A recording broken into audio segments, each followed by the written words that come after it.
지난 한 주간 우리가 가테말라에서 우리가 선교 여행을 하고 그곳에서 그 높은 뜻 우리 교회와 함께 또 예배를 드리고 또 같이 교제를 나누는 시간이 참 좋았습니다. 그래서 우리가 항상 그렇지만 우리의 기대를 넘어서는 하나님의 은혜를 우리가 봅니다. 그래서 저와 여러분들도 우리의 일상이 우리가 따분하고 또 아무것도 아닌 것 같지만 하나님의 은혜를 기대하고 그 일상을 살아내는 기대감으로 살아내는 그런 귀한 은혜의 하루하루들이 되기를 간절히 소망합니다. 정말 하나님은 우리의 일상 가운데 역사하시는 분입니다. 그런데 이 일상이 여러분 어떻습니까? 지금은 어느 때라고 생각하십니까? 오늘 말씀의 제목이 마지막 때 신앙하기입니다. 여러분 지금은 어느 때라고 생각을 하십니까?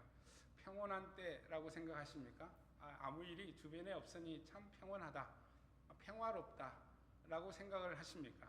아니면 이것이 마지막 종말이라고 생각하십니까? 어떤 이들은 종말이라고 생각할 것이고 어떤 이들은 또 평안한 때라고, 아무 일이 없는 평안한 때라고 이야기를 할 것입니다. 그런데 우리 그리스도인들은 지금이 종말이라고 말합니다. 종말이라는 뜻이 어떤 의미로 여러분들에게 받아들여지시나요? 지구가 멸망하는 것, 종말하는 것, 끝나는 것, 다 없어지는 것, 그런 것을 이야기하는 것일까요? 분명 성경을 읽어보면 그런 얘기를 하는 것이 종말이 아닙니다. 그렇죠? 그래서 우리는 지금 종말의 때를 살아가고 있다. 그래서 종말이라고 하면 무엇을 의미하느냐? 주님이 오시는 날. 그래서 우리가 종말을 살아간다라는 말의 의미는 주님을 기다리며 살아간다라는 말에 의미하고 동일하다고 보시면 됩니다. 그런데 오늘 본문의 말씀을 보면 사도 요한이 그 교회들에게 보내는 편지에서 이렇게 이야기합니다. 어린이 여러분, 지금은 마지막 때입니다 라고 이렇게 이야기합니다. 우리도 지금 마지막 때라고 이야기를 하고 그때 사도 요한의 때도 마지막 때라고 이야기를 합니다. 그래서 이 마지막 때라는 말이 과연 무엇이냐? 주님이 오실 때라는 거죠. 그러면 교회가 생기고 나서부터 주님이 오실 때를 기다리고 있었는데 그때는 금방 올 거라고 생각을 했는데 지금 2000년이 지나버렸어요. 지나버렸는데 여전히 우리는 주님을 기다리며 그 마지막 때를 살아가고 있다고 말하고 있습니다. 혹자는 이것을 보면서 그 그리스도인들은 주님이 오신다며, 그리스도가 오신다며 아직 안 오는 걸 보니 오지 않는구나 라고 하면서 우리로 하여금 거짓부름을 한다고 이야기하기도 합니다. 하지만 주님은 여전히 오십니다. 그것이 성경이 이야기하는 것이고 하나님 주님이 우리들에게 약속한 사실이기 때문에 그렇습니다. 예수를 믿지 않는 사람, 그리스도인이 아닌 사람은 이 사실을 믿지 못하는 것이죠. 그래서 사도 요한이 지금 마지막 때라고 하는 것은 뭘 이야기하느냐? 다른 바울 서신서도 봐도 이 마지막 때라고 하는 것은 주님이 다시 오시는 날, 그때를 이야기를 하는 것이죠. 그것이 마지막 날이라는 거죠. 그런데 지금 우리는 그 마지막 날을 기다리며 우리의 현재를 살아간다. 이것이 종말을 살아가기, 마지막 때 신앙하기입니다. 그런데 문제는 오늘 본문을 보면 그렇습니다. 평온한 때가 아니라는 것을 사도 요한은 이야기를 합니다. 그래서 성경 역사적으로 또는 성경 역사적으로 또는 우리 신학적으로 종말의 때 이야기할 때는 언제를 이야기하느냐? 예수님이 이 땅에 오시고부터 시작해서 언제까지? 예수님이 다시 오실 때까지. 또 이제 이것을 좀 더 정확하게 이야기하는 사람들은 교회가 성령의 강림부터 시작해서 예수님이 다시 오실 때까지를 종말의 때, 마지막 때 이렇게 이야기합니다. 이제나 저제나 옛날이나 지금이나 우리는 다 예수 그리스도를 기다리는 그 마지막 때를 우리는 살아가고 있습니다. 그렇지만 그 때가 평온한 시대가 아니다라는 거죠. 요한이 지금 이야기하는 게 뭐라고 이야기합니까? 그 때를 어떻게 분별한다고 이야기를 합니까? 마지막 때를 어떻게, 지금이 그래서 마지막 때다라고 이야기를 합니다. 오늘 본문에는 뭐라고 이야기를 합니까? 적대자가 올 것이란, 그리스도의 적대자가 올 것이라는 것을 여러분들이 말을 들었을 것입니다. 그런데 지금 적대자들이 많이 생겼습니다 라고 이렇게 이야기합니다. 그래서 마지막 때의 징조, 예수님이 오실 징조로 이야기하는 게 뭐냐?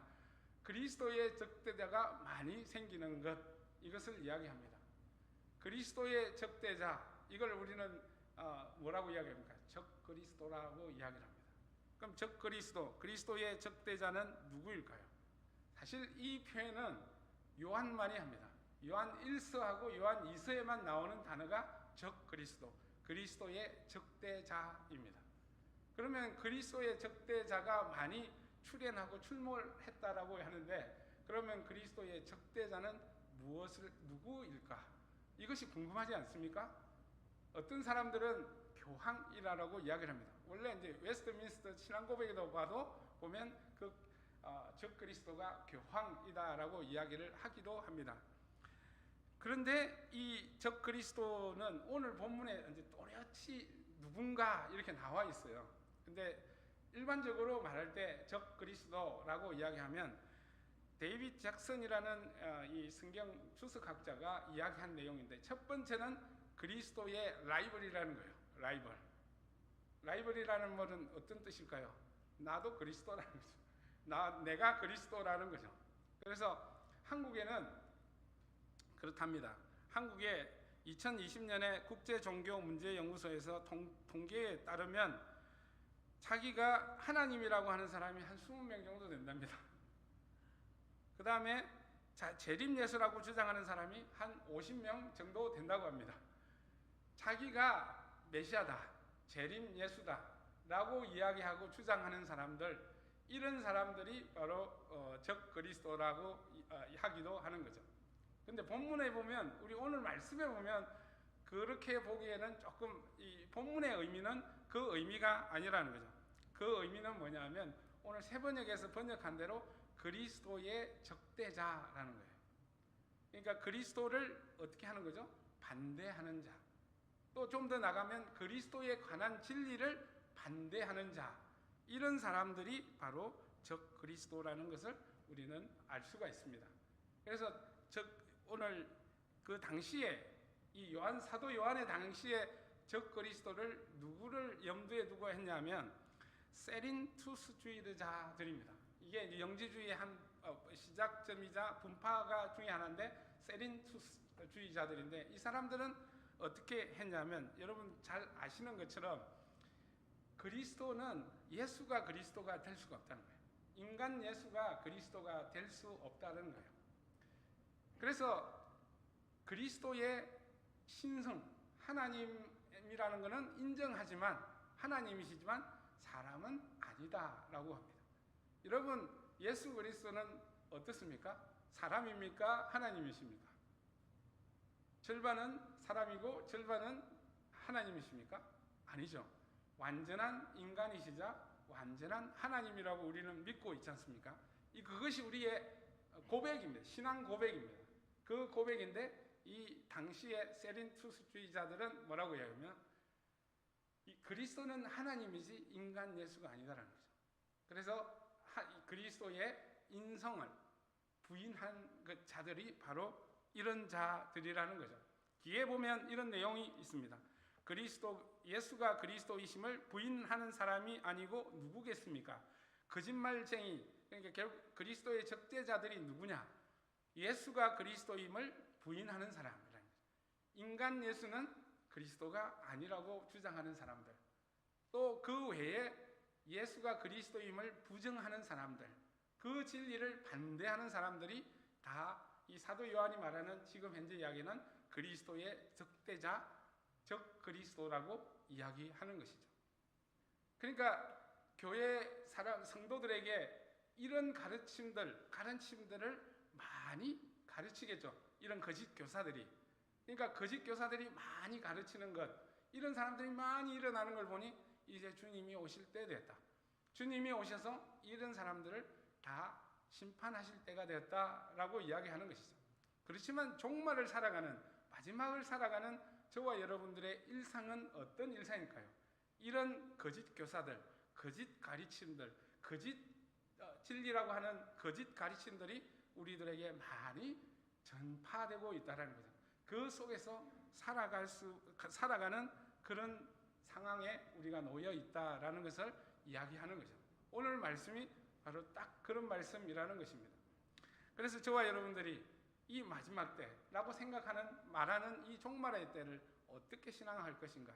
그냥 평온하고 아무 어떤 방해도 없고 반대도 없고 그러면 참 좋겠는데 우리로 하여금 거짓 진리들, 진리라고 표현하기 힘들지만 거짓 가르침들, 거짓 교사들이 우리의 귀에 대고 거짓 가르침을 우리가 주고 있는 그런 상황에서 우리는 어떻게 신앙생활을 할 것인가? 그것이 굉장히 중요한 것이라는 거죠. 근데 그 첫 번째 우리가 알아야 될 내용이 뭐냐? 오늘 사도 요한이 지금 이야기하는 것이 뭐냐면 마지막 때를 이야기하고 적 그리스도, 그리스도의 적대자라고 이야기하는 표현이 이것이 사실은 안티크라이스트라는 것이 크라이스트라는 이 표현이 어떤 의미를 나타낼까요? 어떤 분위기를 나타내는 것일까요? 전쟁 상황, 전투 상황과 같다라는 거죠. 그래서 사도 요한이 지금 말하고자 하는 원래 이 속에 있는 의미는 뭐냐? 적 그리스도, 그리스도의 적대자들이라고 표현하는 것을 우리가 보면 이것을 뭘 이야기하고자 하느냐? 이 교회는 일상을 살아가는 교회는 어떤 상황 안에 있다? 전투 상황 안에 있다라는 거죠. 그래서 우리 교회들은 이 상황 가운데 전투하는 교회다라고 이렇게 무엇 때문에 전투하는가요? 진리를 위해서, 진리 수호를 위해서 전투하는 교회가 저와 여러분이라는 거죠. 그죠? 그래서 우리들이 지금 알아야 될 것이 뭐냐? 그냥 교회 생활이 좋고 만족스럽고 행복하고 그런 감정적으로 행복하고 그런 수준이 아니라 그것을 넘어서서 우리는 우리가 진리 안에 있고 그 진리로 말미암아 진리를 사수해야 되는 그런 교회다라는 것이죠. 만일에 교회가 진리를 사수하지 않고 세상에 있는 가치나 이런 것들을 받아들이고 적 그리스도가 말하는 가르침을 그대로 갖고 있으면 어떤 상황이 생길까요? 그것을 교회라고 말할 수 있겠습니까? 말할 수 없습니다. 사도 바울이 디모데 전서인가요 후서인가요? 교회는 진리의 기둥이라고 이야기를 합니다. 그러니까 교회의 기초는 다른 게 아니라 예수 그리스도입니다.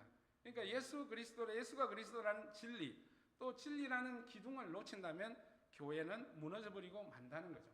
그 기초는 더 이상 교회가 아니다라는 사실이죠.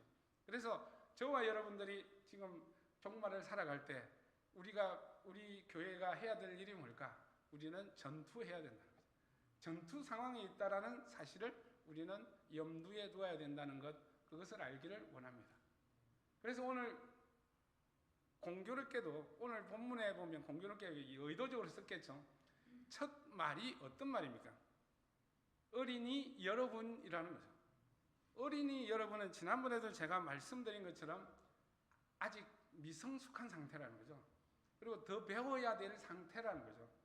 여러분, 어린아이를 바깥에 내놓으면 부모의 심정은 어떤 심정일까요? 다칠까봐, 넘어질까봐, 그렇죠. 왜 그렇습니까? 아직도 어리기 때문에 그렇습니다. 여러분들이 아무리 나이가 많이 들어도 부모가 봤을 때 우리는 그냥 자식인 거예요. 여전히 불완전한 존재로 보이는 거예요. 그런 것처럼 사도 요한은 이 전투 상황에서 이 사람들을, 이 교회들을 바라볼 때 뭘로 바라봤냐? 어린 아이들로 바라봤다는 거죠. 그것의 의미는 사도 요한의 사랑 담긴 그런 표현이기도 하고, 또 반대로 이야기하면 교회는 이런 미성숙한 상태, 어린 상태에서 벗어나서 이런 그리스도의 대적자들, 교회의 제작자들, 진리의 대적자들을 향해서 버티고 싸워야 되는 그런 성숙의 단계까지 올라가야 된다는 것을 또 말해주는 그 의미가 바로 어린이 여러분이라는 것입니다.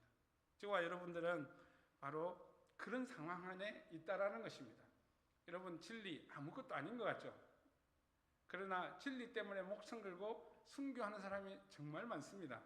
저와 여러분들도 우리가 진리를 위해서 전투하는 교회, 진리를 붙드는 그런 교회가 되기를 간절히 소망합니다.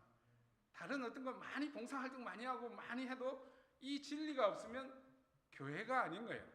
그래서 저와 여러분, 예수가 그리스도이다, 또 성경이 말하는 진리들을 여러분 붙들고 사수하고 전투하는 그런 교회가 되기를 간절히 소망합니다. 오늘날에는 적그리스도가 없을까요? 많이 있습니다. 많이 있는데 적그리스도 하면 우리가 생각하기에 어떤 그룹, 모임, 단체 또는 어떤 상징적인 어떤 어떤 것 이렇게 생각할 경우가 참 많은데 오늘 본문에 보면 적대자, 그리스도의 적대자가 올 것이다. 여기는 단수예요. 근데 뒷부분에는 적대자가 많이 올 거라고 이야기합니다. 그래서 그리스도의 적대자, 적 그리스도는 어떤 한 단체나 어떤 상징적인 인물이 아니라는 거죠. 뭘 하는 사람이 적 그리스도냐? 그리스도를 반대하는 자들, 그리스도에 관한 진리를 부인하는 자들, 이런 사람들이 다 적 그리스도라는 거죠. 그러고 보면 오늘날 있어서 우리 가운데도 적 그리스도들이 정말 많습니다. 그래서 우리 가운데 진리를 벗어나는 모든 것들, 진리를 거부하는 것들이 다 적 그리스도에 속하는 것이죠. 그런 것들 중에 우리 가운데 많이 들어오는 것들이 신비주의, 만몬주의, 종교다원주의, 번영신학, 그 다음에 세계정부, 프리메이슨, 이런 것과 같이 사람의 귀를 이렇게 좋게 하고 사람의 마음을 좋게 하는 그런 것을 가지고 우리를 꼬드기는 그런 사람들, 그런 단체들, 이런 것들이 다 무엇이다? 이단 사입이라고 하는 모든 것들이 바로 적 그리스도라임을 알기를 원합니다. 우리도 그때와 다름없이 여전히 우리도 전투 가운데 있음을 알기를 원합니다. 그래서 우리 가운데 있어야 될 것은 뭐냐? 그러면 우리에게는 뭐가 있어야 될까요? 저 사람이 적인지 아군인 우리 편인지 아닌지를 알아야 될 거잖아요. 그래서 알아야 뭐 경계를 하든 뭘 하든지 알겠죠. 그래서 사실은 이 서신서를 보면, 교회를 향한 서신서를 보면 교회들에게 요구하는 것들이 있어요. 그게 뭐냐면 오늘 본문에도 나와 있는데, 오늘 본문에 뭐라고 나와 있냐면 19절에 보면 그들이 우리에게서 갔지만 그들은 우리에게 속한 자들이 아니다라고 이야기합니다. 우리에게 나갔지만 저들이 우리에게 속한 것이 아니다. 이 말은 무슨 말이냐면 저 사람들은 우리 편 아니다라는 거죠. 사랑의 사도가 어떻게 이런 말을 할 수 있을까요? 사랑의 사도 품고 이래야 되는데 딱 선을 그어버리죠. 저 사람들은 우리에게서 나갔지만 예수를 믿는다고 하지만 거짓 가르침을 받아 적 그리스도라고 이야기하는 거죠. 우리 편에 있는 거죠. 그러니까 우리는 뭐가 있어야 되냐? 이게 우리 편인지 아닌지를 분별할 수 있어야 돼요. 식별할 수 있어야 됩니다. 식별하지 못하면 아무리 깨워서 우리가 경계를 하고 한다 하더라도 소용이 없는 거예요. 자, 베드로는 편지를 통해서 이렇게 합니다. 우는 사자가 우는 사자처럼 우리를 잡으려고 막 날뛴다, 이렇게 이야기하죠. 그래서 이야기하는 거 뭐냐면 근신하라, 깨어있으라 라고 이야기를 합니다. 그 다음에 사도 바울도 이야기하기를, 데살로니가 후서에서 이야기하기를 뭐라고 하냐면 때가 가까워왔다, 그러니 깨어 기도하라 라고 이렇게 이야기를 합니다. 그러니까 우리가 분명하게 지금 우리가 마지막 때 신앙하기는 깨어 기도하거나 깨어서 이거를 상황을 분명히 알아야 되는 거죠. 전투를 할 때, 지금은 그렇지 않지만 옛날에 전투를 할 때는 주로 야간에 공격을 많이 하지 않습니까? 그러니까 파수꾼들이 항상 그 성 위에서 지켜서 오나 안 오나 이렇게 살피고 보잖아요. 또 들어오는 사람이 적군인지 아군인지 이렇게 분별하려고 지키고 있는 것이죠. 그래서 우리 교회가 지금 해야 될 일이 뭐냐? 그러니까 그거를 분별하고 깨어 있어서 그거를 분별할 수 있어야 된다는 사실이죠. 그것이 지금 우리에게 필요한 사실입니다. 그런데 여러분, 하나 물어보겠습니다. 가짜와 진짜를 어떻게 구별하죠? 예전에 제가 예화를 한번 들었고 인터넷을 찾아보니까 재밌는 예화가 있잖아요. 명품백이 있습니다. 명품백이 진짜인지 아닌지를 분별할 때 어떻게 한다고, 뭘 보면 안다고 합니까? 비 올 때 보면 안 되잖아요. 명품백이면 어떻게 한다고요? 자기 가슴 속에 이게 비 맞지 않도록 한다는 거고, 그 다음에 이게 가짜 백이면 어떻게 한다고요? 자기 머리 위에 올린다고 이렇게 이야기를 한답니다. 사실 진짜와 가짜는 분별하기가 굉장히 힘듭니다. 가짜는 내가 가짜입니다 하고 이렇게 만들지 않습니다. 정말 진짜처럼 만들기 때문에 구별하기가 정말 어렵습니다. 여러분, 스파이가 나 스파이입니다 그렇게 이야기하면서 나 잡아가시오 그렇게 이야기하나요? 절대 그렇지 않습니다. 베드로서에 나오는 것처럼 우는 사자와 같이 이렇게 덤벼든다고 하는데 무섭죠. 다 알겠죠. 그런데 사실은 그렇지 않은 거죠. 우는 사자와 같이 먹으려고 그러는 거예요. 근데 그 모양은 어떻게 할까요? 어린 양의 탈을 쓰거든요. 그러니까 어린 양처럼 우리와 똑같이 이렇게 와서 이야기한다는 거죠. 그래서 이단이나 사입이나 이런 뜻의 의미가 뭐예요? 이단이라는 말의 의미는 다 똑같은데 뭐가 틀려요? 끝이 다르다는 거예요. 다 예수 믿는 것 같은데 뭐 하나가 딱 다른 거예요. 그러니까 구별하기가 정말 쉽지 않다는 거예요. 사입이라는 뜻이 뭡니까? 비슷하다는 거죠. 경상도 말로 비스무리하다는 거죠. 이게 긴가민가 이렇게 하는 것이 바로 진짜와 가짜가 구별하기가 정말 힘들다라는 거죠. 여러분, 요한 1서에 적혀진 그 상황을 제가 한번 설명을 해볼게요. 이게 사실은 초대교회에 왜 이렇게 못 믿었을까? 예수가 그리스도라는 걸 왜 못 믿었을까? 여러분들이 초대교회를 가 있으면 이해가 될 거예요. 그들의 갈등과 고민과 그들 가운데 믿음을 지켜나온 것 우리 정말 감사해야 돼요. 자 보세요. 여러분이 생각했을 때 우리의 구원주라 하면, 그리스도라 하면 어떤 사람이 어떤 분이 되어야 될까요? 하나님이 되어야 되겠죠. 당연히 그렇게 되어야 되겠죠. 근데 사람들이 예수가 그리스도라고 이야기하면 믿겠습니까? 잘 믿지 않습니다. 그런데 예수는 그리스도가 아니고 그리스도는 하나님이야 라고 그것만 이야기하면 들썩 믿게 되어 있습니다. 그것이 그 당시에 있던 그리스도의 적대자들이었다라는 거죠. 그런 상황 가운데 이게 진짜인지 가짜인지 이렇게 구별을 못하는 상황이었죠. 우리 갈라디아서를 가볼게요. 갈라디아서의 상황은 초대교회예요. 이제 예수 그리스도에 관한 믿음들, 신앙들, 복음들이 막 들어왔을 때예요. 근데 유대인들이 탁 나타나서 그게 아니야. 메시아는 유대인에게서 나는 거야. 그래서 너희들이 유대인이 먼저 돼야 돼. 그래서 할례를 먼저 받았고 예수를 믿으면 하나님의 백성이 돼 라고 이야기한다면 누구든지 그 이방인들이 쉽게 받아들입니다. 그런데 사도 바울은 그렇게 이야기하지 않습니다. 누구든지 이방인이든지 유대인이든지 예수 그리스도를 믿으면 모두가 하나님의 백성이 된다라는 그런 복음을 주었단 말이에요. 여러분은 무엇을 믿겠습니까? 어떤 것이 더 매혹적입니까? 어떻게 보면 그 다른 복음이라고 하는 유대주의자들의 주장이 더 혹하게 될지도 모릅니다. 그래서 이런 진짜와 가짜의 차이가 바로 이렇다는 거죠. 우리는 진짜와 가짜를 구별하기가 굉장히 힘든 상황 가운데 있다는 것입니다. 여러분, 그래서 그럼 진짜와 가짜를 어떻게 구별할 것인가? 그것이 굉장히 큰 숙제입니다. 오래전에 제가 읽었던 책인데 이기주 작가의 언어의 온도라는 책이 있습니다. 그 책 내용 가운데 이런 내용이 있습니다. 그 책에 이제 위조 지폐를 감별하는 감별사가 있다. 이 감별사와 이야기하던 그런 내용을 적은 내용이 있습니다. 이 사람은 책 보면 안 됩니다. 책 보면 안 됩니다. 얼마나 말했어요.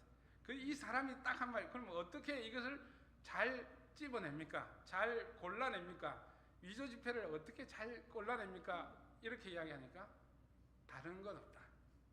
진짜를 알면 된다는 거죠. 이게 아무것도 아닌 것 같죠? 근데 진짜를 알면 된다는 거죠. 그러니까 우리가 가짜와 진짜를 구별할 때는 뭘 알면 된다? 진짜를 제대로 알면 된다는 거죠. 바르게 알면 된다는 거죠. 저는요, 저한테 루이비통 가방 있잖아요. 선물을 해주면 감사히 받겠는데 그걸 뭐 가짜를 주더라도 이게 가짜인지 진짜인지 몰라요. 왜요? 왜 모르겠어요? 진짜를 내가 한 번도 안 봤으니까 진짜를 내가 모르니까. 그러니까 가짜를 선물해도 괜찮습니다. 근데 그렇다는 거죠. 우리가 진짜를 하면 가짜를 금방 분별한다는 거죠. 여러분, 신천지가 한국에 한창 이렇게 돌아다닐 때, 지금도 그렇지만 교회에서 내놓은 게 있습니다. 그것이 뭐냐면 신천지 감별법이라는 거죠. 근데 신천지 감별법을 쭉 읽어보면 여러분 다 이해를 하시겠습니까? 그 감별법이 어떻게 나왔겠어요? 다르게 나온 것이 아니라 그 만든 사람들, 만든 교회, 만든 목사님, 만든 신학교에서 그 진리가 뭔가를 분명히 알기 때문에 신천지를 감별하는 법이 나오는 거예요. 우리는 신천지 감별법을 막 외우고 그러지만 나중에 하면 까먹고 이게 왜 그런지 이런 걸 잘 모르는 거예요. 그러니까 우리가 알아야 될 게 뭐냐? 마지막 때에 우리는 분명하게 알아야 될 것은 적 그리스도, 거짓 가르침에 대한 분별이 우리에게 있어야 된다. 깨어서 이게 분별을 분명히 할 수 있는, 식별을 할 수 있는 저와 여러분들이 되기를 원합니다. 그러기 위해서는 분명히 알아야 될 것이 뭐냐? 진짜가 뭔가를 분명히 알아야 됩니다. 어줍지 않게 알면 안 되는 거죠.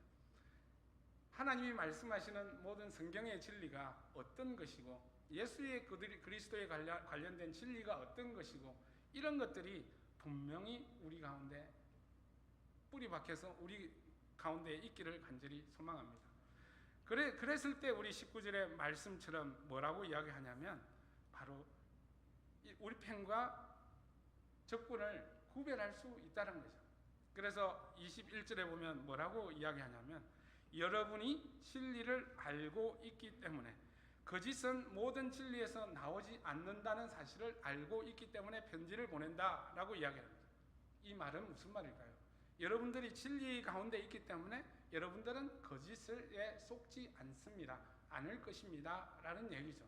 그래서 저와 여러분들이 정말로 가지고 있어야 될 그 진리가 그것은 가짜를 구별하는 법보다는 우리에게 있어야 될 건 진짜를 제대로 아는 일, 그런 일들이 저와 여러분들에게 있기를 간절히 소망합니다. 그래서 요한 1서에서 말하는 그 진짜는 무엇이냐면 예수가 그리스도이심을 믿는 것, 예수가 그리스도이심이라는 것이 바로 진리라는 것이죠. 당시 우리는 쉽게 지금 예수가 그리스도임을 쉽게 믿잖아요. 그런데 당시에는 예수가 사람이 어떻게 그리스도가 되고 사람이 어떻게 하나님의 아들이 되고 이게 말이 안 되는 얘기잖아요. 말이 안 되는 얘기를 믿는 것이 정말 어려운 거거든요.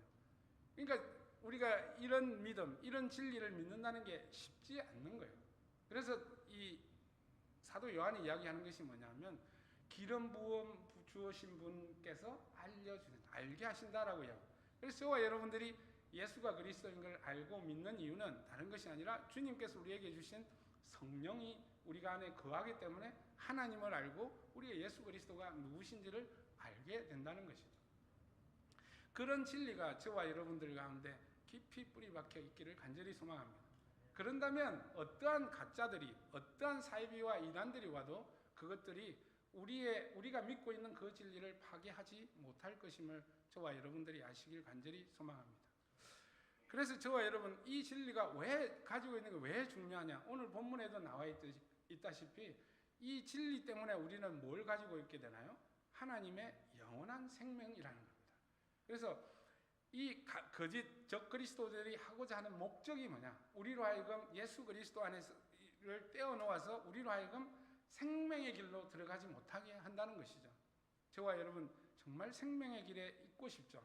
영원한 생명에 있고 싶죠. 그러기 위해서는 저와 여러분 진리를 꼭 붙드시는, 진리를 사수하는, 진리를 아는 저와 여러분들이 되시길 원합니다. 그래서 교회가 해야 될 일이 뭘까요? 다른 어떤 것이 아니라 돈 잘 버는 일, 또 뭐 성공하는 일, 그런 거 가르치는 게 아니고요.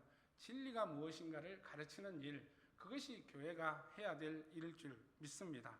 그래서 교회는 성경의 가르침을 바르게 가르치고 바른 교리를 가르쳐야 됩니다. 그래서 성도들이 정말 진리의 고백, 그 성도들의 고백이 진리의 고백이 되도록 해나가는 것이 교회의 임무이자 지금 마지막 때를 살아가는 저와 여러분들의 그런 신앙이 될 줄 믿습니다. 오늘날 우리는 어떤 시대를 살아가고 있을까요? 세계 어딘가에는 전쟁과 기아, 가난과 재난으로 고통을 받고 있습니다. 하지만 물질의 풍요와 번영의 시대라고 합니다. 이런 풍요와 번영은 우리의 영성을 무너뜨리기도 합니다. 이보다 더 나을 수 없다는 낙관주의에 빠지기 쉽기 때문입니다. 다른 어떤 것은 필요 없고 지금이 좋도다라고 이야기할 수 있는 그런 상황이 오늘날의 상황입니다. 지금 우리는 하나님의 존재에 대한 부정과 인간의 유능함을 강조하는 뉴 에이지라는 그런 시대에 우리는 살아가고 있습니다. 한편으로는 문화의 상대주의, 또 지적인 관용의 시대에 살고 있습니다. 네가 옳다고 믿으면 그것이 진리이다라는 그런 시대에 살아가고 있다라는 거죠. 그래서 너도 옳고 나도 옳고 everybody right, everybody 모두가 옳다는 그런 시대에 살아가고 있습니다. 교회는 어떤가요? 그래서 이러한 시대의 조류에 따라 교회도 이런 포스트 모더니즘이나 이 뉴에이지적인 그런 사상들이 막 들어오게 됩니다. 그래서 진리를 진리라고 이야기하지 못하고 진리를 온전히 선포하지 못하는 그런 시대에 우리는 살아가고 있습니다. 그래서 교회 밖에서는 종교 통합과 다원주의를 부르짖는 그런 엄청난 일들이 일어나고 있는 것이죠. 그런 것들이 바로 지금 우리가 살아가고 있는 이 시대의 일들입니다. 그래서 교회는 이런 얘기들을 많이 합니다. 교리적인 차이는 그만두고 우리가 서로 동의하는 부분에 함께하면 된다. 우리가 서로 사랑하면 되지 뭐가 진리가 중요하냐, 그렇게 내세우는 그런 사람들도 있습니다. 이러한 시대에 우리가 참으로 신앙하기가 힘든 시대에 저와 여러분들이 살아가고 있습니다. 그래서 저와 여러분들이 가짜를 아는 것도 중요하지만 정말 성경이 말하는 진리가 무엇인지, 여러분의 신앙 고백이 진리 위에 서 있는 그런 신앙 고백이 되어야 될 줄 믿습니다. 그래서 저희 교회가, 우리 교회가 함께 이 일에 중심이 되어야 될 줄 믿습니다. 다른 어떤 것이 아니라 바로 진리를 가르치고 진리 위에 서 있는 그런 고백을 하는 그런 귀한 공동체가 되기를 간절히 소망합니다. 예수는 우리의 주님이십니다. 예수는 그리스도이십니다. 예수는 하나님의 아들이십니다. 이것이 우리의 신앙 고백이자 베드로가 고백했던 그 고백이 우리가 이런 신앙 고백입니다. 고백은 무엇일까요? 그냥 입으로만 뻥끗하는 것이 아니라 고백은 바로 우리의 삶을 살아내겠다는 그런 자세이기도 합니다. 그래서 저와 여러분 이런 진리, 이 진리를 굳건히 붙들고 살아가는 그런 교회 공동체, 진리 위에 서 있고 진리를 사수해 나가는 그런 귀한 공동체가 되기를 간절히 소망합니다. 기도하겠습니다.